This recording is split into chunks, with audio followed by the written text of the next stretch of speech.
మనందరికీ కూడా తెలుసు, గత 12 ఏళ్ల క్రితము కేంద్రంలో ఉన్నటువంటి బీజేపీ ప్రభుత్వం ఏర్పడిన నాటి నుండి ప్రజా వ్యతిరేక నిర్ణయాలతోని, మతతత్వ భావజాలంతో దేశంలో ఉన్నటువంటి ఇటు రైతాంగాన్ని కానీ ఇటు దేశాన్ని అభివృద్ధి పదంలో నడిపిస్తున్నటువంటి దేశ నిర్మాతలైనటువంటి కార్మిక సంఘాలపైన కూడా అనేక కొత్త చట్టాలు తెచ్చి, నల్ల చట్టాలు తెచ్చి ఇటు దేశానికి తిండి పెట్టే రైతాంగాన్ని ఏ తీరుగా నల్ల చట్టాల ద్వారా ఇబ్బంది పెట్టిండ్రో గత సంవత్సరం కాలం పాటు మనం అందరం కూడా చూసినాం. ఆ చట్టాలను వ్యతిరేకిస్తూ ఆ చట్టాలను మరి రద్దు అయ్యే వరకు కూడా దేశంలో ఉన్నటువంటి రైతాంగం అంతా కూడా సలనక వాననక ఎండనక పెద్ద ఎత్తున మరి దేశ రాజధాని ఢిల్లీలో పెద్ద ఎత్తున మరి నిరసన కార్యక్రమాలు చేసినటువంటి విషయం మనందరికీ కూడా తెలుసు. మరి ప్రభుత్వం దిగి వచ్చి మరి కొన్ని చట్టాలను రద్దు చేయటం, అదేవిధంగా కొన్ని వెనుకకు తీసుకోవడం కూడా జరిగింది. ఇదే కాకుండా దేశ నిర్మాణ రంగంలో, అభివృద్ధి రంగంలో కీలక పాత్ర పోషిస్తున్నటువంటి మరి కార్మిక రంగాన్ని కూడా 100 సంవత్సరాల క్రితము పోరాటం చేసి సాధించుకున్నటువంటి 29 హక్కులను కూడా, కార్మిక చట్టాలను హక్కులను కాల రాస్తూ 4 కోడ్లు తీసుకొచ్చి మరి మరోసారి కార్మిక రంగాన్ని దెబ్బతీసే విధంగా, కార్మిక కుటుంబాలను నిర్వీర్యం చేసే విధంగా మరి శ్రమ దోపిడికి తెరలేపినటువంటి ప్రభుత్వం బీజేపీ ప్రభుత్వాన్ని కూడా ఈ సందర్భంగా తెలియజేసుకుంటాం. అందుకే దేశంలో ఉన్నటువంటి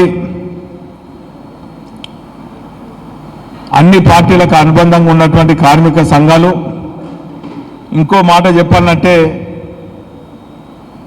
బీజేపీకి అనుబంధంగా ఉన్నటువంటి బిఎంఎస్ కూడా కొన్ని చట్టాలను వ్యతిరేకిస్తున్న పరిస్థితి మనం పత్రికల్లో చూస్తున్నాం.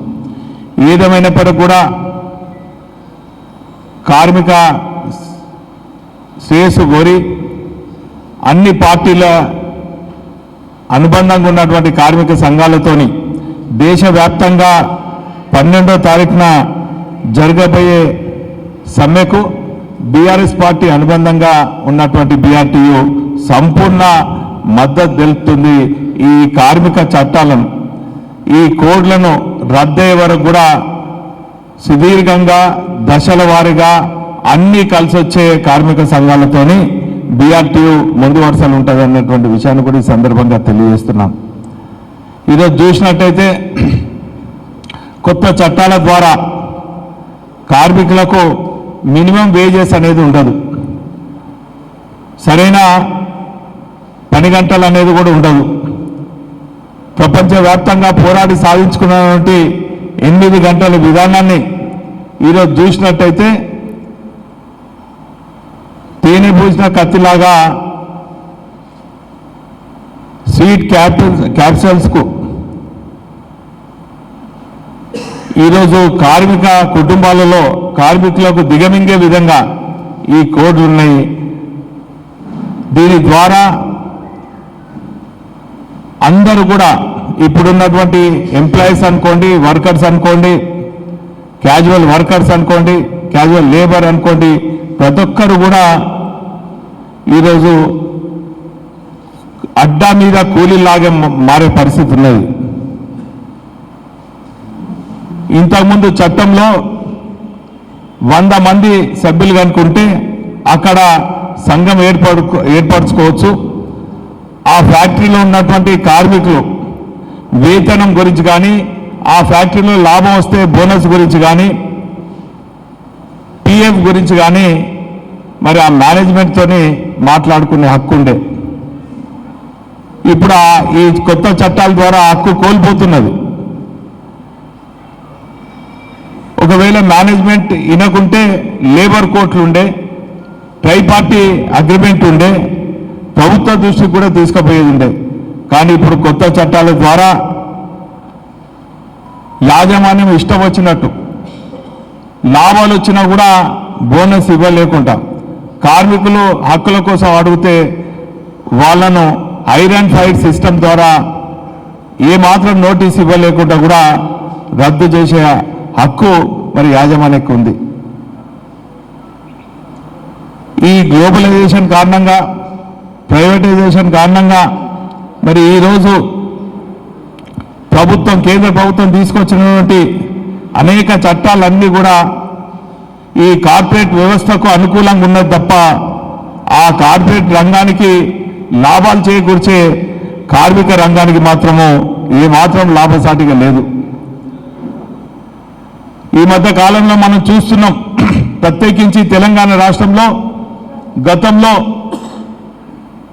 ఇండస్ట్రీస్ ప్రోత్సహించాలని చెప్పి కొన్ని రాయితీలు ఇచ్చినటువంటి ఇండస్ట్రీస్కు ధరలు పెరిగినాయని చెప్పి ఐరన్ ఫైర్ సిస్టమ్ ద్వారా ఆ ఫ్యాక్టరీకి నష్టాలు వస్తున్నాయని చెప్పి అందులో ఉన్నటువంటి గత కొన్నేళ్ల నుంచి కూడా పనిచేస్తున్నటువంటి కార్మికుల శ్రేయస్సును దృష్టిలో పెట్టుకోకుండా రాత్రి బంద్ చేసి ఈరోజు ఆ భూములు జాగాలన్నిటిని కూడా రియల్ ఎస్టేట్ కింద మరి అమ్ముకుంటున్నటువంటి పరిస్థితి మనం తెలంగాణ రాష్ట్రంలో కూడా చూస్తున్నాం. ఈరోజు అందుకే కేసీఆర్ గారు అన్నారు, కరోనా సమయంలో వలస కార్మికులను కూడా ఎంతో ఆదరించి ఆదుకొని వాళ్ళను కూలీలు అనలేదు, వలస కార్మికులు కూడా అనలేదు. తెలంగాణ నిర్మాతలు అని చెప్పిండ్రు, తెలంగాణ అభివృద్ధి కోసం భాగస్వాములు అని చెప్పినటువంటి కార్మికులను అప్పుడు చూసినాం. కానీ ఈ రోజుల్లో కేంద్ర రాష్ట్ర ప్రభుత్వాలు ఇటు ప్రైవేట్ సెక్టర్ యూనిట్స్ కానీ పబ్లిక్ సెక్టర్ యూనిట్స్ కానీ ఎక్కడ కూడా కార్మికుల హక్కులను కాపాడే పరిస్థితులు లేదు. మరి అందుకే ఈరోజు సంఘటిత అసంఘటిత రంగంలో ఉన్నటువంటి కార్మికులను వారి శ్రేయస్సును దృష్టిలో పెట్టుకొని ఇప్పుడు కలిసి వచ్చే సంఘాలతో కూడా రేపు ఈ చారిత్రాత్మక నగరంలో పెద్ద ఎత్తున కొన్ని కార్యక్రమాలు చేపట్టడం జరిగింది.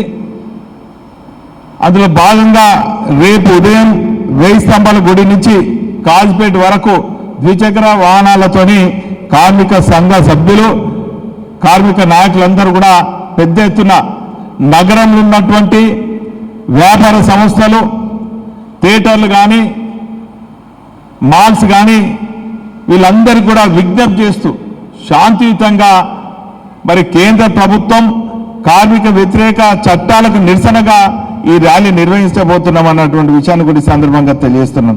అదేవిధంగా ఎల్లుండి దేశవ్యాప్తంగా సమ్మెలో భాగంగా ఈ నగరంలో ఉన్నటువంటి కార్మిక సంఘ నేతలతోని, కార్మిక సంఘ సభ్యులతోని ఆర్ట్స్ కాలేజ్ ఆడిటోరియంలో సమావేశమై అక్కడి నుంచి జిల్లా కలెక్టర్ కార్యాలయం వరకు కూడా పెద్ద ఎత్తున నిరసన కార్యక్రమం ఉంటుంది. కాబట్టి మరి ఈరోజు మా అన్ని సంఘాలతోని సన్నాహక సమావేశం నిర్వహించుకొని ఈ నిర్ణయాలు తీసుకున్నాము. మరి వీటి అన్నిటికి కూడా మీ వంతు సహాయ సహకారం కూడా కావాలి. ఎందుకంటే మీ హక్కులు కూడా జర్నలిస్ట్ యాక్ట్ కూడా మరి రద్దవుతున్నటువంటి పరిస్థితి ఉంది. కాబట్టి దయచేసి కలం కార్మికులు కూడా మాకు ఈ సమ్మెకు సహకరించాలి. ఈ కేంద్ర రాష్ట్ర ప్రభుత్వాలు కార్మిక వ్యతిరేక నిర్ణయాలను చైతన్యవంతం చేసేదానికి మీ వంతు సహకారం కావాలని కూడా ఈ సందర్భంగా తెలియజేసుకుంటూ